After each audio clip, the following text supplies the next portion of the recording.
నమస్తే ఫ్రెండ్స్, నేను మీ Shravani Harsha. Welcome back to our channel. ఇవాళ మన కథ భారమైన అమ్మ. కథని చివరి వరకు వినండి. నచ్చితే కనుక ఖచ్చితంగా తప్పకుండా ఒక్క లైక్ చేయండి. ఈ కథ పైన మీ విలువైన స్పందనని కామెంట్ రూపంలో మాకు తెలియజేయండి. కొత్తవారు ఎవరైనా చూస్తున్నట్లయితే మన ఛానల్ని సబ్స్క్రైబ్ చేసుకోండి. అమ్మా అమ్మా అంటూ సుమారు 60 సంవత్సరాల వయసు గల అనంతలక్ష్మి గారిని ఒక స్వరం పిలుస్తోంది. ఆవిడ ఒక బ్యాగ్ని పక్కకి నెడుతూ మురికి బట్టలతో ఆ చెట్టు వెనకాల దాక్కుంది. ఆవిడ్ని పిలుస్తున్న వ్యక్తి అలాంటి రోడ్లపై పడుకున్న నిరాశ్రయులకు ఆశ్రయం కల్పించే వృద్ధాశ్రమం ఆశ్రమ బృందంలో సభ్యులు. అనంతలక్ష్మి గారు మనుషుల్ని చూసి భయపడి తన బ్యాగ్ని గుండెలు కానించుకొని పట్టుకున్నారు. చాలాసేపు ప్రయత్నించిన తర్వాత ఆవిడ ఎలాగో వాళ్ళ మాట విన్నారు. వాళ్ళు ఆవిడకి టీ తీసుకొచ్చి ఇచ్చారు. ఆమె ఎందుకలా భయపడుతుందో ఆశ్రమం నుంచి వచ్చిన ఆ టీంకి అర్థం కాలేదు. ఆశ్రమ సభ్యులలో ఒక మహిళా సభ్యురాలు ఆవిడికి ప్రేమగా వివరించి ఆమె భయాన్ని పోగొట్టింది. చాలాసేపటి నుంచి మొండిగా ఉన్న ఆమె చివరకు వాళ్లతో వెళ్ళడానికి అంగీకరించింది. అక్కడికి వెళ్ళినప్పుడు ఆమె తనలాంటి చాలా మందిని చూసింది. వాళ్ళని చూసిన తర్వాత ఆవిడలో కొంతవరకు భయం పోయింది. ఇప్పుడు అనంతలక్ష్మి గారు ఆ ఆశ్రమంలోనే నివసించడం ప్రారంభించింది. కొన్ని రోజుల తర్వాత ఆమె ప్రజల ఆప్యాయత చూసి ఆవిడ కూడా అక్కడ తన తోటి వారితో కలిసిపోవడం ప్రారంభించింది. కానీ చాలాసేపు ఆమె ఒంటరిగానే ఉండేది. తరచుగా ఎవ్వరికీ కనిపించకుండా రహస్యంగా తన బ్యాగులో నుంచి కొన్ని ఫోటోలు తీసి వాటిని చూస్తూ ఉండేది. ఆవిడ ఇల్లు పిల్లలు గురించి సమాచారం తెలుసుకునే ప్రయత్నం చేసినా కూడా ఆవిడ ఏమీ చెప్పలేదు. ఒకరోజు భోజనం చేస్తున్న సమయంలో అనంతలక్ష్మి గారు అందరి చూపుని తప్పించుకొని బయటకు వెళ్ళిపోయారు. ఆమెతో సన్నిహితంగా ఉండేవారు ఆవిడ కనిపించడం లేదని ఆఫీసులో చెప్పడంతో అందరూ ఆమె కోసం వెతికారు. కానీ ఆవిడ ఎక్కడా కనిపించలేదు. 2 గంటల పాటు వెతికినా కూడా ఆమె కనిపించలేదు. అందరూ హడావిడి పడుతున్న సమయంలో ఆవిడే స్వయంగా వృద్ధాశ్రమానికి చేరుకోవడంతో అందరూ ఊపిరి పీల్చుకున్నారు. అమ్మా, ఎక్కడికి వెళ్ళావు అని అందరూ అడిగారు. కానీ ఆమె ఎవ్వరికీ అలాంటి సమాధానము చెప్పకుండా కన్నీళ్లతో మౌనంగా లోపలికి వెళ్ళి మంచం మీద పడుకుంది. ఆ ఆశ్రమ బృందంలోని వారు ఆవిడతో ఏమైనా మాట్లాడాలనుకున్నా సరే ఆవిడ నిరాకరించారు. అందుకనే అందరూ మౌనంగా ఉండిపోయారు. కానీ మరుసటి రోజు మళ్ళీ అనంతలక్ష్మి గారు ఆశ్రమం నుంచి అదృశ్యమయ్యారు. మళ్ళీ 2-2:30 గంటల్లో ఆమె స్వయంగా ఆశ్రమానికి మళ్ళీ తిరిగొచ్చేసింది. ఈసారి కూడా ఆవిడ ఎవ్వరూ ఏమడిగినా సమాధానం చెప్పకుండా అక్కడి నుంచి వెళ్ళిపోయింది. అందరి దృష్టిని తప్పించుకుంటూ ఆమె అక్కడి నుంచి వెళ్ళిపోయేది. కానీ ఈరోజు ఆమె ఎంత కోరుకున్నప్పటికీ ఆమె ఆశ్రమాన్ని వదిలి వెళ్ళలేదు. ఎందుకంటే ఆశ్రమంలో ఉన్న బృందం మొత్తం ఆవిడపై ఒక కన్నేసి ఉంచడం ప్రారంభించారు. అనంతలక్ష్మి గారు రహస్యంగా ఎక్కడికి వెళుతుందో, వెళ్ళి మళ్ళీ ఎందుకు తిరిగొస్తుందో తెలుసుకోవాలని వారంతా కోరుకుంటున్నారు. అయితే ఈరోజు అందరూ తననే గమనిస్తున్నారని ఆమె బయటకు వెళ్ళలేకపోయింది. ఆవిడ ఏం అడిగినా సమాధానం చెప్పలేకపోవడంతో ఆశ్రమంలో ఉన్న ఒక టీం అంతా ఒక సైకాలజిస్ట్ అపాయింట్మెంట్ తీసుకున్నారు. ఆ టీంలోని ఒక సభ్యురాలు మాధవి అనంతలక్ష్మి గారిని డాక్టర్ దగ్గరికి తీసుకెళ్ళింది. 1 గంట సెషన్ సమయంలో అనంతలక్ష్మి గారు మౌనంగా ఉండి తల ఊపుతూనే ఉన్నారు. ఏమడిగినా తన పేరు తప్ప ఆమె ఇంకేమీ చెప్పలేదు. ఆమె తన బ్యాగ్ని గుండెలకి హత్తుకొని ఏడుస్తూనే ఉంది. డాక్టర్ మాధవితో ఒక విషయం చెప్పింది. మాధవిని ఆవిడపై నిఘా ఉంచడం మానేసి ఆమె ఎక్కడికి వెళుతుందో రహస్యంగా చూడమని చెప్పింది. మాధవి ఆ తర్వాత రోజు ఆమెను నిశ్శబ్దంగా అనుసరించాలని నిర్ణయించుకుంది. అందరి దృష్టిని తప్పించుకుంటూ అనంతలక్ష్మి గారు మళ్ళీ బయటకు వెళ్లారు. అనంతలక్ష్మి గారు నడుస్తూ వెళుతూ ఉన్నారు. ఆమె తనని ఆటో ఎక్కించుకోమని ఆటో డ్రైవర్ని అడుగుతున్నారు. కానీ ఆవిడ దగ్గర డబ్బులు లేవు. ఆమె ఆటో డ్రైవర్ని బ్రతిమాలుతూనే ఉన్నారు. మాధవి వెనకాలే నిలబడి ఇదంతా చూస్తూ ఉంది. ఇదంతా చూస్తూ తను ఆశ్చర్యపోయింది. అనంతలక్ష్మి గారికి ఆమెను ఎవరో అనుసరిస్తున్నారు అనే అనుమానం రాలేదు. చాలా ఆటోలు ఆపిన తర్వాత ఒక ఆటో డ్రైవర్ ఆమెను చూసి జాలిపడి తను వెళ్లాల్సిన చోటుకి తీసుకెళ్తానని ఎక్కించుకున్నాడు. మాధవి కూడా వేగంగా వేరే ఆటోలో వాళ్ళని అనుసరించింది. దాదాపు ఒక 20 నిమిషాల తరువాత ఆటో ఒక చోట ఆగింది. అనంతలక్ష్మి గారు ఒక చోట దిగి అక్కడ నిలబడినప్పుడు మాధవికి అనంతలక్ష్మి గారిని ఆ ఊరి దగ్గరలో ఉన్న నిర్మానుష్య ప్రాంతం నుంచే ఆవిడ్ని తమ ఆశ్రమానికి తీసుకెళ్లిన సంగతి గుర్తుకొచ్చింది. మాధవి చాలా దూరంగా నిలబడి చూస్తూనే ఉంది. అనంతలక్ష్మి గారు కొంచెం దూరం నడిచి ఒక ఇంటి ముందు నిలబడి ఆ ఇంటి వైపే చూస్తూ ఉన్నారు. ఆ ఇల్లు చాలా పెద్దగా ఉంది, చాలా అద్భుతంగా ఉంది. కానీ గేటుకు మాత్రం తాళం వేసుంది. ఆ ఇంటి లోపల వ్యాపించిన దుమ్ము ధూళి బయట నుంచి కూడా కనబడుతున్నాయి. చాలా రోజుల నుంచి ఆ ఇంట్లో ఎవ్వరూ ఉండడం లేదని ఆ ఇంటిని చూస్తేనే ఎవ్వరికైనా అర్థమైపోతుంది. అప్పుడు అనంతలక్ష్మి గారు ఆ ఇంటి ముందున్న చెట్టు కిందే కూర్చుని ఆ ఇంటి వైపే చూస్తూ ఉన్నారు. ఆవిడ ఇంటి వైపు ఎందుకు చూస్తుందో, రోజు వచ్చి ఆ ఇంటిని చూడ్డానికి కారణం ఏమిటో మాధవికి అర్థం కాలేదు. ఇది ఆవిడకి మాత్రమే తెలిసిన రహస్యం. కానీ సమస్య ఏమిటంటే ఆవిడ ఎవరితోనూ ఏమీ మాట్లాడడం లేదు. ఒక అరగంట సేపు కూర్చున్నాక ఆవిడ మెల్లగా అక్కడి నుంచి లేచి ఇంకో ఆటోని పిలిచింది. కానీ అది ఆగలేదు. మళ్ళీ యథావిధిగా చాలా మందిని ఆటో ఎక్కించుకోమని అడిగింది. ఎవ్వరూ ఆవిడ ముందు ఆటో ఆపడం లేదు. మాధవి ఒక ఆటో డ్రైవర్కి డబ్బులిచ్చి ఆమెను తిరిగి ఆశ్రమంలో దించే ఏర్పాటు చేసింది. 3 రోజుల పాటు క్రమంగా ఇదే కొనసాగింది. 4వ రోజు మాధవి అటువైపుగా వెళుతున్న ఒక వ్యక్తిని ఆపి అడిగింది, సార్, ఈ ఇంటి ముందు ఆ చెట్టు కింద కూర్చున్న ఆవిడ మీకు తెలుసా? ఇది వాళ్ళిల్లేనా అని అడిగింది. కానీ ఆ వ్యక్తి నాకు ఆవిడ గురించి ఏమీ తెలియదండి అని చెప్పటంతో మౌనంగా మాధవి తిరిగి ఆశ్రమానికి వెళ్ళిపోయింది. తర్వాత రోజు ఆ ఇంటి పక్కనే ఉన్న ఇంటికి వెళ్ళి వాళ్ళని ఎంక్వైరీ చేయాలని నిర్ణయించుకుంది. పక్కింటికి వెళ్ళి వాళ్ళ బెల్లు నొక్కింది. ఇంటి నుంచి ఒక స్త్రీ బయటకు వచ్చింది. చెప్పండి, మీరెవరిని కలవాలని అనుకుంటున్నారు అంటూ అడిగింది. మాధవి త్వరగా తన ఫోన్లో నుంచి అనంతలక్ష్మి గారి ఫోటోలు చూపిస్తూ ఆవిడకి, ఈవిడ్ని ఎవరైనా చూశారా? ఈవిడ మీకు తెలుసా? ఈవిడ్ని ఎక్కడైనా మీరు చూశారా అని అడిగింది. ఆవిడ అనంతలక్ష్మి గారి ఫోటోని పరీక్షగా చూస్తూ ఉండిపోయింది. మాధవి ఒకదాని తర్వాత ఒకటి చాలా ఫోటోలు ఆవిడకు చూపించింది. కానీ ఆమెకి ఏమీ అర్థం కాలేదు. అప్పుడు మాధవి మాట్లాడుతూ, ఈవిడ ఈ ఇంటి ఎదురుగా ఉన్న చెట్టు కింద కూర్చుని తాళం వేసిన ఆ ఇంటినే ప్రతిరోజు చూస్తూ ఉండడానికి వస్తున్నారు. ఆవిడ ఉంటున్న వృద్ధాశ్రమంలో నేను పనిచేస్తున్నాను అంటూ పక్కింటి ఆవిడకి కథ మొత్తం వివరించింది. ఆ పక్కింటి ఆవిడ మాధవి చెప్పిన విషయాలన్నీ వినగానే, అనంతలక్ష్మి నరసింహం గారు ఎక్కడున్నారిప్పుడు అనగానే మాధవి ఆ పేరు విని ఆశ్చర్యపోయింది. ఎందుకంటే అనంతలక్ష్మి గారి పూర్తి పేరు ఆవిడ భర్త పేరుతో సహా ఖచ్చితంగా ఆవిడ చెప్పింది. మాధవి వెంటనే అవునవును ఆవిడే అని చెప్పింది. మాధవి ఆవిడ్ని అనంతలక్ష్మి గారి ఇంట్లోని వ్యక్తుల గురించి అడిగినప్పుడు అనంతలక్ష్మి గారి కొడుకులు కోడళ్ళు విదేశాల్లో నివసిస్తున్నారని, వాళ్ళందరూ ఇంటికి తాళం వేసేసి రాత్రిపూట ఎక్కడికో వెళ్ళిపోయారని ఆ మహిళ చెప్పింది.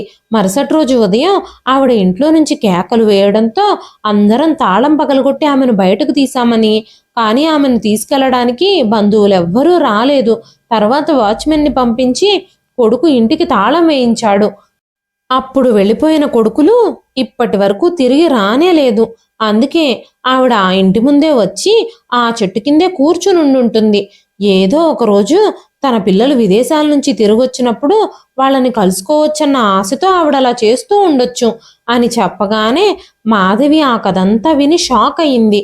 తల్లిని ఇంట్లో పెట్టి తాళం వేసి విదేశాలకు పారిపోయిన ఆ పిల్లలు ఎలాంటి వారో అని ఆశ్చర్యపోయింది. అమ్మ ఇంత విషాదకర పరిస్థితుల్లో ఉందో. 2 కొడుకులు ఉన్నప్పటికీ ఆ తల్లి ఒంటరిగా మిగిలిపోయింది. ఆవిడ కదంతా విన్న మాధవి కళ్ళల్లో నీళ్లు తిరిగాయి. మరోవైపు అనంతలక్ష్మి గారు ఆశ్రమానికి తిరిగొచ్చారు. ఆ రోజు మాధవి వెనక నుంచి ఆవిడ్ని సమీపించి ప్రేమగా మాట్లాడింది. అప్పుడు ఆవిడ చిన్నగా నవ్వింది. కానీ ఆమె కళ్ళల్లోని ఆర్ద్రత చాలా విషయాలు చెబుతున్నట్టుగా అనిపించింది. ఈ రోజు ఆవిడ కొడుకు కోడలు తిరిగొచ్చారేమో. రోజు ఆవిడ ఆ ఇంటికి వెళ్ళి నిరాశతో తిరిగొచ్చేది. కానీ ఈ రోజు ఆవిడ ప్రశాంతంగా కనిపిస్తుంది. బహుశా ఆవిడకి సంతోషం కలిగించే విషయం ఏదన్నా జరిగిందేమో ఈ రోజు అనుకుంటూ అనంతలక్ష్మి గారిని విశ్రాంతి తీసుకోవడానికి తన గదిలోకి పంపింది మాధవి. ఆమె నిశ్శబ్దంగా వెళ్ళి నిద్రపోయింది. కానీ అనంతలక్ష్మి గారు అక్కడక్కడే తిరుగుతూ ఆలోచనల్లో పడ్డారు. ఆమె 2 పిల్లలు ఇంకా భర్తతో తన రోజులన్నీ బిజీగా గడుస్తున్నప్పటి కాలాన్ని గుర్తు చేసుకోవడం మొదలుపెట్టారు. ఆ రోజులన్నీ ఆమె కళ్ళ ముందు మెరుస్తున్నాయి. ఆ రోజులు ఎంత అందంగా ఉండేవో గుర్తు చేసుకుంటూ మళ్ళీ తన కళ్ళు కన్నీళ్లతో నిండిపోతున్నాయి. లక్ష్మి, ఎందుకంత విచారంగా ఉంటున్నావు? నీకు ఖచ్చితంగా పిల్లలు పుడతారు అంటూ ఆవిడ భర్త నరసింహం గారు చెప్పిన ఆ మాటలని ఆవిడ పదే గుర్తు చేసుకుంటున్నారు. పెళ్ళైన 5 ఏళ్ల వరకు అనంతలక్ష్మి గారికి నరసింహం గారికి పిల్లలు కలగకపోవడంతో అనంతలక్ష్మి గారు దేవుడు నాకు ఒక్క బిడ్డను దయచేస్తే బావుంటుంది అని భర్తతో ఎప్పుడూ చెబుతూ ఉండేవారు. ఆమె భర్త ఎప్పుడూ ఆమెను ఓదారుస్తూ ఆమె హృదయంలో ధైర్యాన్ని నింపుతూ ఉండేవాడు. పిల్లల కోసం ఆమె ఎన్నో హాస్పిటల్స్ తిరిగింది. దేవాలయాలు, మసీదులు, చర్చిలు, ఎవ్వరెక్కడికి వెళితే పిల్లలు పుడతారు అంటే ఆ ప్రతి చోటికి తను వెళ్ళేది. తన ప్రార్థన ఏ రూపంలో ఏ దేవుడికి వినబడుతుందో ఎవరికి తెలుసు అని ఆలోచిస్తూ అన్ని ప్రదేశాలు తిరుగుతూ ఉండేది. ఆవిడికి 5 సంవత్సరాల తరువాత ఒక శుభవార్త తెలిసింది, తను గర్భవతిగా ఉందని. అంతేకాకుండా అనంతలక్ష్మి గారు 2 కమల పిల్లలకు జన్మనిచ్చారు. 2 కొడుకులే. నరసింహం గారి పాదాలు ఆనందంతో నేలని తాకడమే లేదు. ఆయన అనంతలక్ష్మి గారితో, లక్ష్మి, దేవుడు నీ ప్రార్థనలకి ఎంతగానో సంతోషించి నీకు 2 బిడ్డల్నిచ్చాడు అన్నారు. అనంతలక్ష్మి గారు తన పిల్లల్ని పెంచడంలో చాలా బిజీ అయిపోయారు. అదే సమయంలో నరసింహం గారు కూడా పిల్లల్ని చాలా ప్రేమించేవారు. వారికి ప్రతి ఆనందాన్ని ఇచ్చారు. వాళ్ళు ఏది అడిగితే అది వెంటనే తెచ్చిచ్చేవారు. వాళ్ళిద్దరి మనసుల్లో గర్వం ఎప్పుడు పెరిగిందో, తల్లిదండ్రుల మీద చిన్న చూపు ఎప్పుడు మొదలైందో తెలీదు. వాళ్ళు పెరిగి పెద్దవాళ్ళు అవుతూ ఉన్నప్పుడు, తమ చదువుల్లో సక్సెస్ఫుల్గా ఎదుగుతూ ఉన్నప్పుడు ఎప్పుడు జరిగిందో ఈ సంగతి తెలియదు. నరసింహం గారు తన పిల్లల చదువుల కోసం చాలా డబ్బులు ఖర్చు పెట్టారు. 2 ఇష్టమైన చదువులు చదివించాలని, తన పిల్లల కోరికలను నెరవేర్చడంలో ఎప్పుడూ వెనకాడలేదాయన. పిల్లల్ని కనడానికి మనం ఎంత కష్టపడ్డామో వాళ్ళపై అంత ప్రేమ చూపించాలి అనుకుంటూ అన్ని విధాలా వాళ్ళకి ఏ కష్టము కలగకుండా చూసుకున్నారు. ఇప్పుడు వాళ్ళిద్దరి చదువులు పూర్తయి ఉద్యోగాల్లో సెటిల్ అయ్యారు. ఇప్పుడు పెళ్లికి అర్హత సాధించారు కొడుకులిద్దరూ ప్రేమ వివాహం చేసుకోవాలి అని అనుకున్నారు. కొడుకులిద్దరూ తమ ప్రేమించిన అమ్మాయిలతోనే తమ పెళ్లి జరిపించమని తల్లిదండ్రులను అడిగినప్పుడు అనంతలక్ష్మి గారు గాని నరసింహం గారు గాని సమాజం గురించి పట్టించుకోకుండా కొడుకు కోరికలను తీర్చడానికే ప్రయత్నించారు. వాళ్ళకిష్టమైన అమ్మాయిలతో పెళ్లిళ్ళు జరిపించారు. కొడుకులిద్దరు పెళ్లిళ్ళు అయ్యాక వాళ్ళిద్దరూ విదేశాలకు టూర్ వెళ్లాలని కోరుకున్నప్పుడు నరసింహం గారు కొడుకులిద్దరినీ తమ భార్యలతో సహా విదేశాలకు పంపించారు. వాళ్ళు తిరిగి రాకముందే ఆయన అకస్మాత్తుగా ఒకరోజు గుండెపోటుకు గురయ్యారు. హాస్పిటల్కి తీసుకువెళ్లే అంతలోనే ఆయన గుండె ఆగిపోయింది. నరసింహం గారు ఈ లోకం నుంచి శాశ్వతంగా వెళ్ళిపోయారు. దీని కారణంగా వారి భార్యలతో పాటు 2 కొడుకులు విదేశీ పర్యటనలని మధ్యలోనే వదిలేసి రావాల్సి వచ్చింది. ఈ విషయంలో భార్యలకి నచ్చజెప్పి అందరూ విదేశీ పర్యటనను ముగించుకొని తిరిగి వచ్చేశారు. కొద్దిసేపట్లోనే అనంతలక్ష్మి గారి ఆనందం అంతా నాశనం అయిపోయింది. అన్నీ ఉన్న జీవిత భాగస్వామి లేకపోవడాన్ని, ఆ లోటుని ఎవ్వరూ భర్తీ చేయలేరు. అనంతలక్ష్మి గారు భర్త పోయిన దుఃఖంలో విచారంగా ఉన్నారు. ఆమె తరచుగా బాధపడడం ప్రారంభించింది. ఒకరోజు ఆవిడ చిన్న కోడలు సంజన తన తోడి కోడలతో, మనకి కొత్తగా ఇప్పుడే పెళ్ళయింది, ఈ మామగారు ఇప్పుడే వెళ్ళిపోవాలా ఏంటి? కాస్త వెయిట్ చేసి ఉంటే మనం కూడా బాగా దేశాలన్నీ తిరిగొచ్చేవాళ్ళం కదా అనగానే పెద్ద కోడలు శృతి, అరే, ఆయన అలా వెళ్ళిపోయినా సరే అత్తయ్య గారు మనల్ని అక్కడి నుంచి పిలిపించి ఉండకూడదు. కొన్ని రోజులు ఆమె మౌనంగా ఉండాల్సింది. మనం టూర్ మొత్తాన్ని పాడు చేసేసింది ఆవిడ. మళ్ళీ అలాంటి అవకాశం మనకెక్కడ దొరుకుతుంది అని మాట్లాడుకుంటూ ఉన్నారు. ఆమె కోడళ్ళిద్దరూ మాట్లాడుకుంటున్న మాటలు అనంతలక్ష్మి గారి హృదయంలో శూలాల్లా గుచ్చుకున్నాయి. అవి నిజంగా హృదయ విదారకంగా ఉన్నాయి. అనంతలక్ష్మి గారి దుఃఖం వారి కోడళ్లకు కొంచెం కూడా అర్థం కావడం లేదు. ఈ విషయాలన్నీ తలుచుకుంటూ ఆవిడకి అస్సలు నిద్ర పట్టడం లేదు. తన భర్త తనని అర్ధాంతరంగా విడిచి వెళ్ళిపోయారు. తన బాధను అర్థం చేసుకునే ప్రయత్నం ఇప్పుడు ఇంట్లో ఎవ్వరూ చేయడం లేదు. ఈ రోజు నేను ఎలాంటి పరిస్థితుల్ని చూడాల్సి వచ్చింది, అనుకుంటూ ఆవిడ చాలా బాధపడుతూ ఉన్నారు. రోజులు గడుస్తున్నాయి. కానీ కోడళ్ళిద్దరూ తమకు ఏమీ పట్టనట్టు తమ సరదాల్లో తాము మునిగిపోయారు. ఆవిడ ఆహారం గురించి కానీ, మందుల గురించి కానీ, బట్టల గురించి కానీ ఎవ్వరూ పట్టించుకోవడం లేదు. అవన్నీ స్వయంగా అనంతలక్ష్మి గారే చూసుకునేవారు. క్రమక్రమంగా ఆవిడ ఆరోగ్యం కూడా క్షీణించడం మొదలుపెట్టింది. అప్పుడు తన కొడుకులిద్దరూ కూడా ఆవిడ్ని దూరం పెట్టడం మొదలుపెట్టారు. అప్పుడప్పుడు కుదిరినప్పుడు తన తల్లి దగ్గరకు వచ్చి ఆవిడ యోగక్షేమాలు అడిగి తెలుసుకునేవారు. కొన్నిసార్లు ఆవిడే స్వయంగా కొడుకులిద్దరినీ ఏమైనా అడిగినప్పుడు, అమ్మా నీకేం లోటు, ప్రతిదీ నీ దగ్గరుంది, ఇప్పుడు ఇంకేం కావాలి నీకు అని అడిగేవారు. అనంతలక్ష్మి గారు వెంటనే, మీరు కాసేపు నాతో పాటు కూర్చొని మాట్లాడండి బాబు, నాకది చాలు, నాకది చాలా బాగుంటుంది, ఈ డబ్బు ఈ సౌకర్యాలు నేనేం చేసుకుంటాను అని చెప్పేవారు. ఇవన్నీ నాకు అక్కర్లేదు, నా కొడుకుల నుంచి నాకు ప్రేమ కావాలి అని చెప్పగానే ఆ విషయంపై ఇద్దరు కొడుకులు చాలా కోపం తెచ్చుకునేవారు. అమ్మా మేమిద్దరం నీ దగ్గర కూర్చుంటే మేం మా పనులు ఎప్పుడు చేసుకోవాలి, ఈ ఇంటికి చాలా ఖర్చులున్నాయి, వీటన్నింటికీ డబ్బులు ఎక్కడి నుంచి వస్తాయి, మేమిప్పుడు పెద్దవాళ్ళమయ్యాం, చిన్నపిల్లల్లాగా నీ చుట్టూ తిరుగుతూ ఉండలేం కదా అని అన్నారు. అది విన్న అనంతలక్ష్మి గారి హృదయం దిగ్భ్రాంతికి గురైంది. ఆమె కళ్ళు కన్నీళ్లతో నిండిపోయాయి. కానీ ఆవిడింకా ధైర్యం తెచ్చుకొని, తల్లిదండ్రులు ఎప్పుడూ పిల్లలు తమతో పాటే ఉండాలని కోరుకుంటారు బాబు, మీరు నా దగ్గరే ఉన్నప్పుడు నాకు ఒంటరితనమే అనిపించదు అనగానే అది విన్న చిన్న కొడుకు సంజయ్, అమ్మా నువ్వు మాకిప్పుడు ఒక సహాయం చెయ్యి, మమ్మల్ని ఎమోషనల్గా బ్లాక్మెయిల్ చేయకు, మేము ఇక్కడే ఉన్నాము, ఈ ఇంట్లోనే ఉంటున్నాము, ఎక్కడికి పారిపోలేదు కదా అని చెప్పి ఇద్దరు కొడుకులు అక్కడి నుంచి వెళ్ళిపోయారు. తన కొడుకుల బాణాల్లాంటి మాటలు విని అనంతలక్ష్మి గారి కళ్ళల్లోంచి నీళ్లు కారడం మొదలయ్యాయి. కాలం అలాగే గడిచిపోతూ ఉంది. ఇప్పుడు రాత్రిపూట ఇంట్లో పార్టీలు కూడా మొదలయ్యాయి.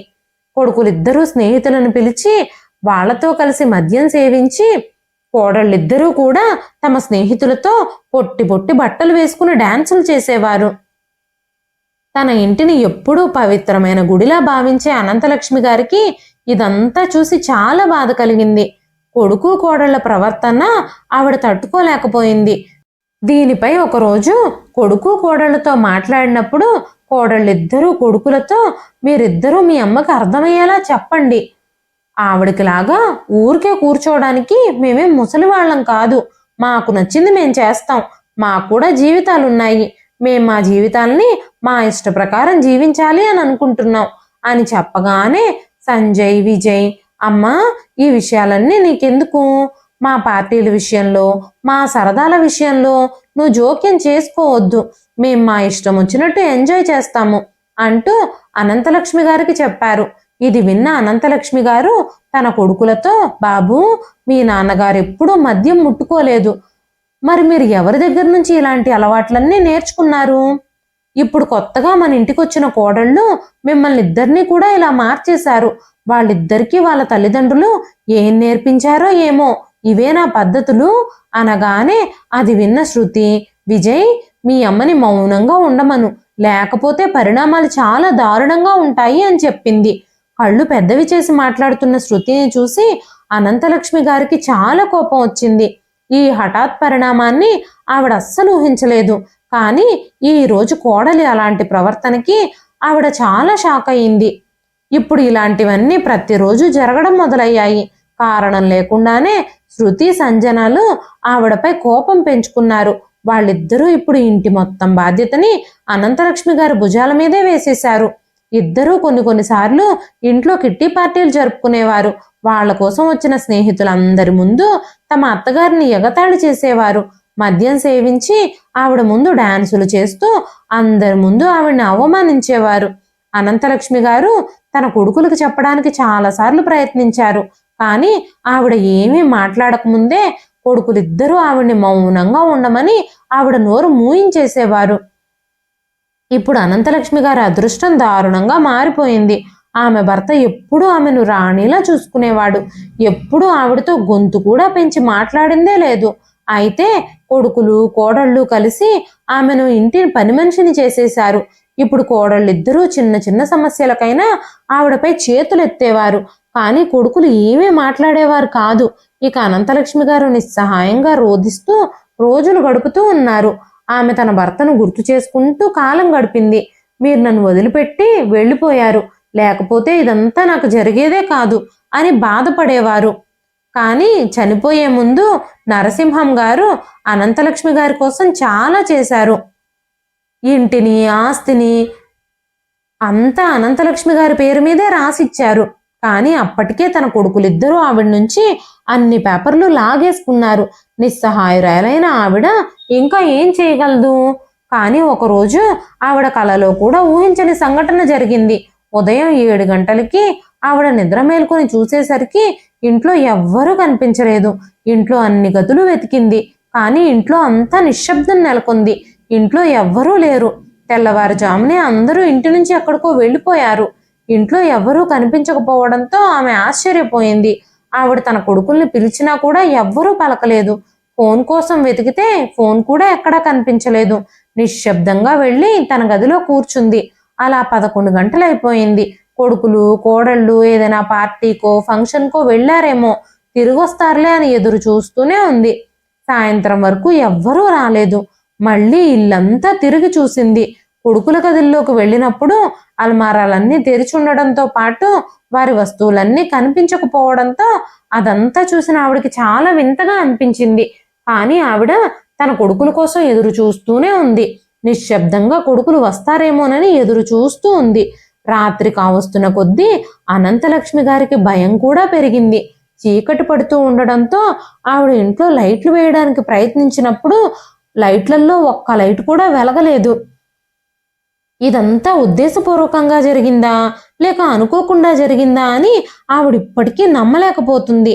బహుశా అందరూ ఎక్కడికి వెళ్ళిపోయి ఉంటారు, రాత్రికి తిరిగి వస్తారులే ఎక్కడికి వెళ్ళినా అనుకొని ఇంకా ఎదురు చూస్తూనే ఉంది ఆవిడ.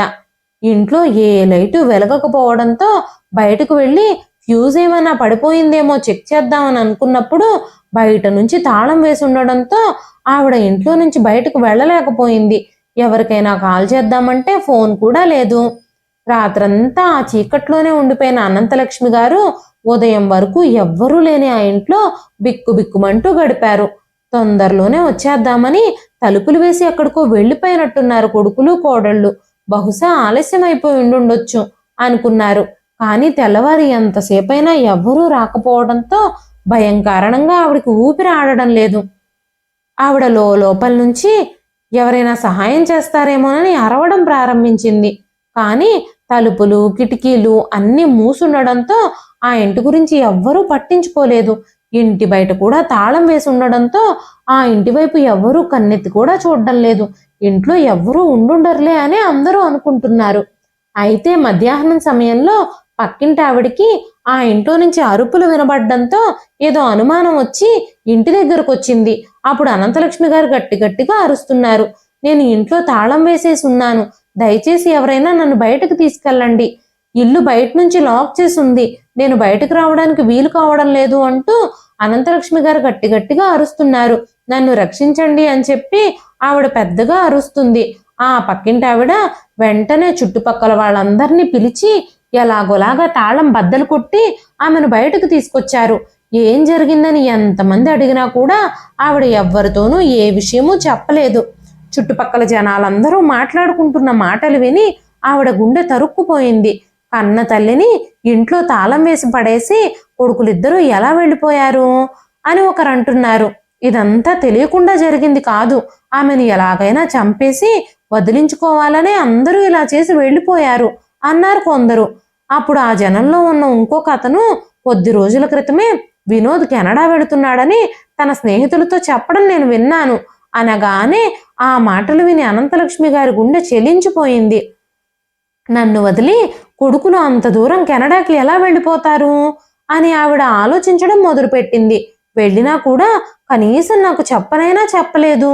చుట్టుపక్కల వాళ్ళు ఇన్ని విషయాలు మాట్లాడుతున్నా తమ కొడుకులు, కోడళ్ళు తనని వదిలేసి ఉద్దేశపూర్వకంగానే ఇదంతా చేశారన్న వాస్తవాన్ని అంగీకరించడానికి ఆవిడ హృదయం సిద్ధంగా లేదు.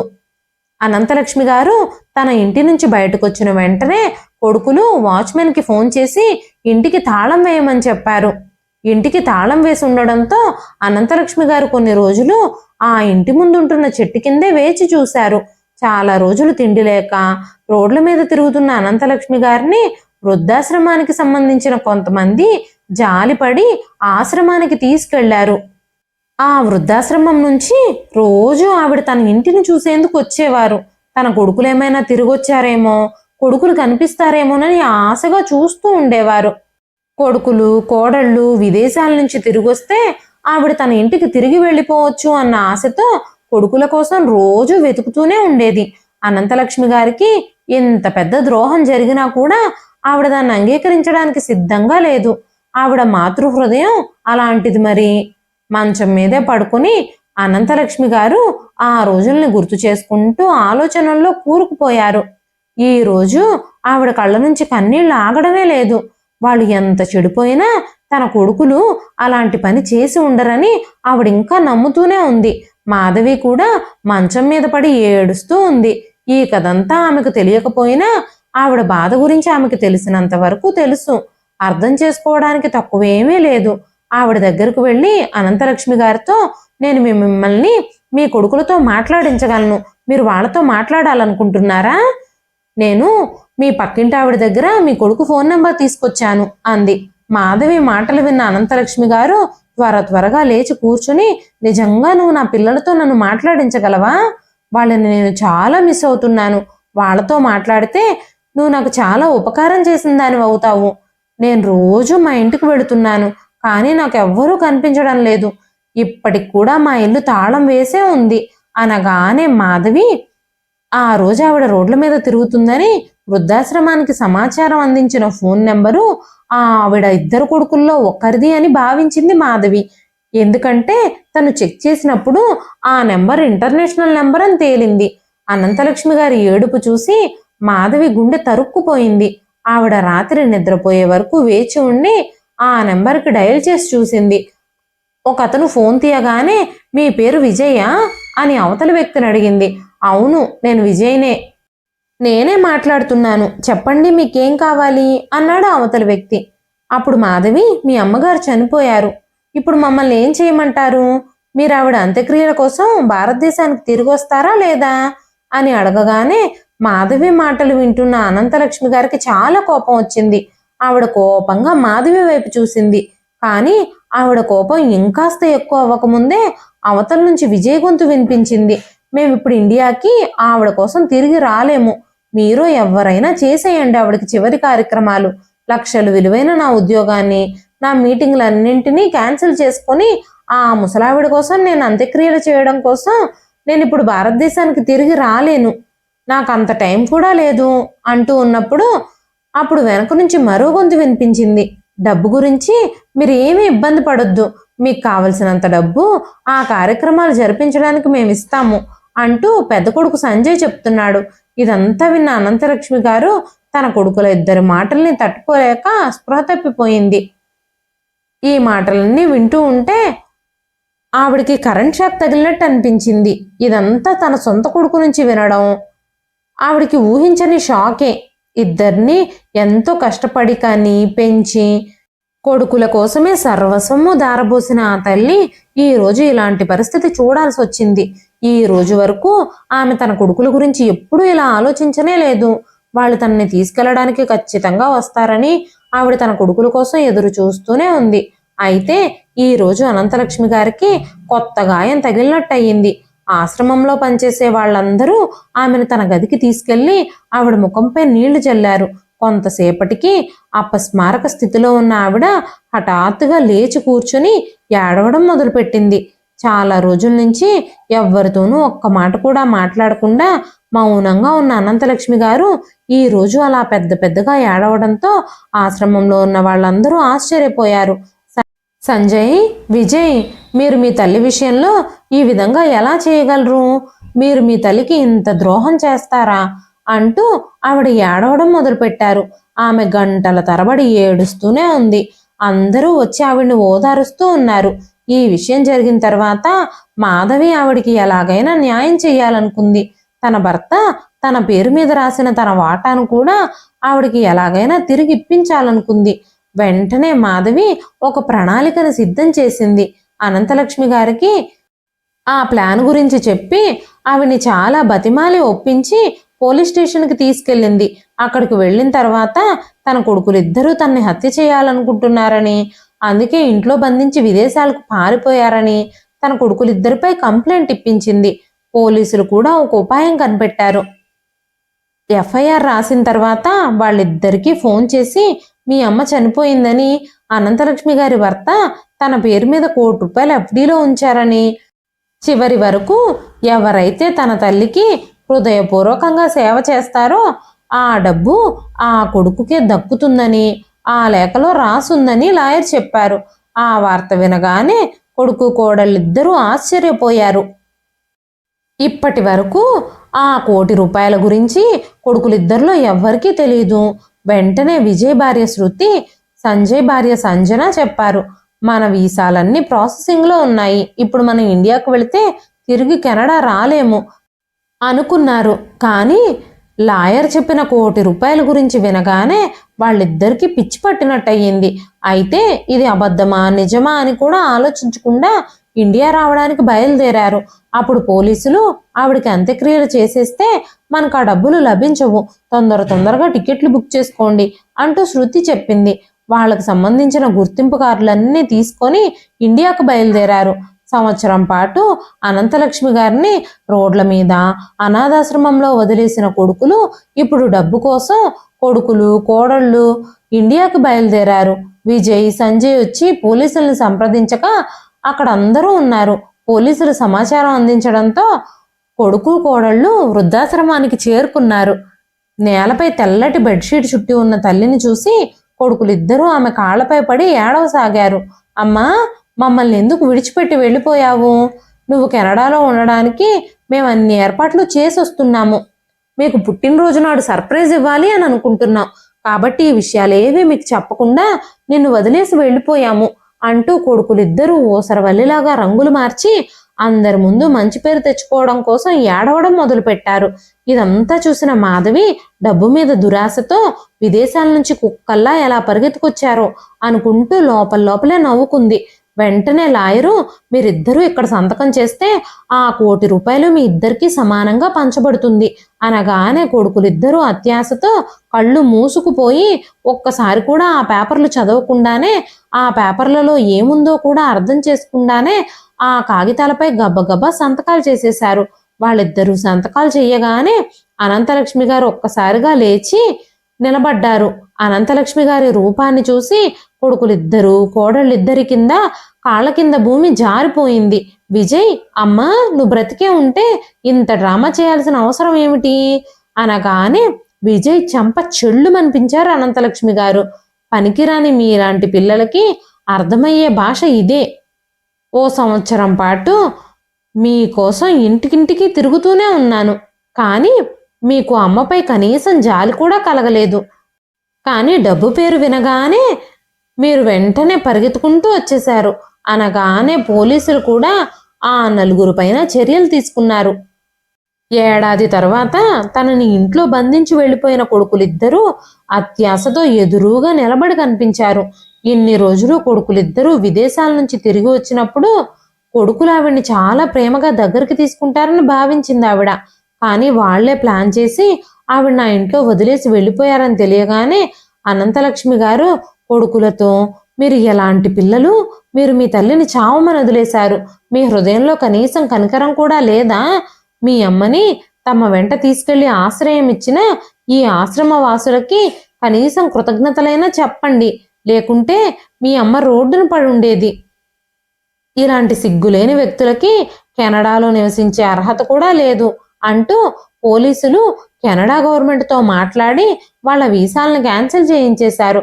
వెంటనే విజయ్, మేము కెనడా వెళ్ళిపోయాక మా అమ్మ రోడ్ల మీద పడకూడదని వృద్ధాశ్రమానికి తీసుకెళ్లేలా ఏర్పాట్లు చేశాము. ఆవిడ క్షేమం కోసమే ఇదంతా చేశాను అనగానే పోలీసులు విజయ్ కాలర్ పట్టుకుని, నువ్వు ఎంత మంచి కొడుకువి, నీ తల్లి మీద నీకు అంత ప్రేమే ఉంటే ఆమెను నీతో పాటు ఎందుకు తీసుకెళ్ళకూడదు? ఇంటికి తాళం అసలు ఎందుకు వేశావు? కనీసం ఆవిడతో మేము ఇంట్లోంచి వెళ్ళిపోతున్నాం అని కూడా ఎందుకు చెప్పలేదు అనగానే కొడుకులకి కోడళ్ళకి భయం మొదలైంది. వెంటనే సంజయ్ ముందుకొచ్చి, మాకు డబ్బులు కావాలి, మా అమ్మ చనిపోతే తన పేరు మీద ఉన్న కాంట్రాక్ట్ అంతా మాకు వస్తుంది, అందుకే ఇదంతా చేశామని తమ చేసిన తప్పును ఒప్పుకున్నారు. మీకు ఎంత డబ్బు కావాలన్నా తీసుకోండి, ఈ కేసు క్లోజ్ చేయండి, లేదంటే మేము ఇప్పుడు తిరిగి కెనడా వెళ్ళలేము అంటూ కొడుకులు కోడళ్ళు ఇన్స్పెక్టర్ గారి ముందు చేతులు జోడించి ఆయన పాదాలు పట్టుకున్నారు. మీరు క్షమాపణ అడగాలనుకుంటే నన్ను కాదు, మీ అమ్మని అడగండి అనగానే వాళ్ళందరూ తలలు దించుకుని నిలబడ్డారు. వెంటనే కొడుకులిద్దరూ తల్లి దగ్గరకు వెళ్ళి, అమ్మా, మేము చాలా పెద్ద తప్పు చేశాము, దయచేసి మమ్మల్ని క్షమించండి అని అడిగారు. అప్పుడు అనంతలక్ష్మి గారు కొడుకులిద్దరిని గట్టిగా కొట్టి ఇలా చెప్పారు, నేను మిమ్మల్ని ఎలా క్షమించగలను? నా భర్త మరణం గురించి బాధ కంటే మీరు మీ హనీమూన్ ట్రిప్ని మధ్యలోనే వదిలేసి తిరిగి వచ్చేసినందుకు ఎక్కువ బాధపడ్డారు. ఆ సమయంలో మీరు మీ భార్యలు నాపై ఎన్ని అఘాయిత్యాలు చేశారు, ఎన్ని అభియోగాలు మోపారు. మీ ఇద్దరికీ నేను నా బాధ వివరించి చెప్పాను, కానీ మీలో ఎవ్వరూ వినలేదు. ఈ రోజు నేను మిమ్మల్ని క్షమిస్తానని మీరు ఎలా అనుకున్నారు అన్నారు. చాలాసేపు సైలెంట్గా ఉన్న తర్వాత మాధవి చెప్పింది, ఈ రోజు నాకు చాలా సంతోషంగా ఉంది. ఎందుకంటే ఈ రోజు మీరిద్దరూ సంతోషంగా మీ అమ్మ పేరు మీద ఉన్న ఆస్తినంతా ఆవిడకి తిరిగి ఇచ్చేశారు. ఇలా చెబుతూ ఉండగానే కొడుకులు కోడళ్ళు షాక్ అయిపోయారు. ఒకరి మొహాలు ఒకరు చూసుకోవడం మొదలుపెట్టారు. ఇంతకు ముందు మీరు సంతకాలు చేసింది ఆస్తి పేపర్ల మీదే అని చెప్పింది మాధవి. మాధవి మళ్ళీ మాట్లాడుతూ, మేము వృద్ధాశ్రమాన్ని మాత్రమే నడపడం లేదు, ప్రజల హక్కుల కోసం కూడా మేము పోరాటాలు చేస్తాము, ఎవ్వరికీ అన్యాయం జరగకుండా అడ్డుకుంటాము. మీలాంటి వ్యక్తులు తమ తల్లిదండ్రులను వీధుల్లో పడేసినప్పుడు మేము వారి హక్కులు తిరిగి పొందేలా వారికి మద్దతు ఇస్తాము, వారిని మా కుటుంబంలో భాగంగా చేస్తాము అనగానే అనంతలక్ష్మి గారు మాట్లాడుతూ, ఇలాంటి వారి సంక్షేమం కోసం ఎంతో కృషి చేస్తున్న మీకంటే నాకు కావలసిన వాళ్ళు ఎవరున్నారు? వీళ్ళిద్దరూ నాకు బిడ్డలుగా ఉండే అర్హత కూడా లేదు. నా జీవితంలో నేను వీళ్ళని క్షమించను. ఇంకొకసారి మీరు నాకు ముఖాలు చూపించకండి అంటూ చెప్పగానే నలుగురు ఒకరి మొహాలు ఒకరు చూసుకున్నారు. కానీ ఇప్పుడు ఏం జరుగుతుందో వాళ్ళెవ్వరికీ అర్థం కాలేదు. అమ్మా, నిన్నిప్పుడు మాతో పాటు తీసుకెళ్దాం అనుకుంటున్నాము, నీకెలాంటి ఇబ్బంది ఉండదు, నీకెలాంటి బాధని కలిగించము, నువ్వు పెట్టిన పోలీస్ కేసుని వెనక్కి తీసేసుకోమ్మా అని చెప్పి తల్లిని ప్రాధేయపడ్డారు. కానీ అనంతలక్ష్మి గారు ఇప్పుడు కొడుకుల్ని కోడళ్ళని క్షమించడానికి సిద్ధంగా లేరు. అనంతలక్ష్మి గారు తన ఇంటిని వృద్ధాశ్రమానికి విరాళంగా ఇచ్చారు. ఆ రోజు నుంచి ఆవిడ తన కొడుకు కోడళ్ళ వైపు కనీసం కన్నెత్తి కూడా చూడలేదు.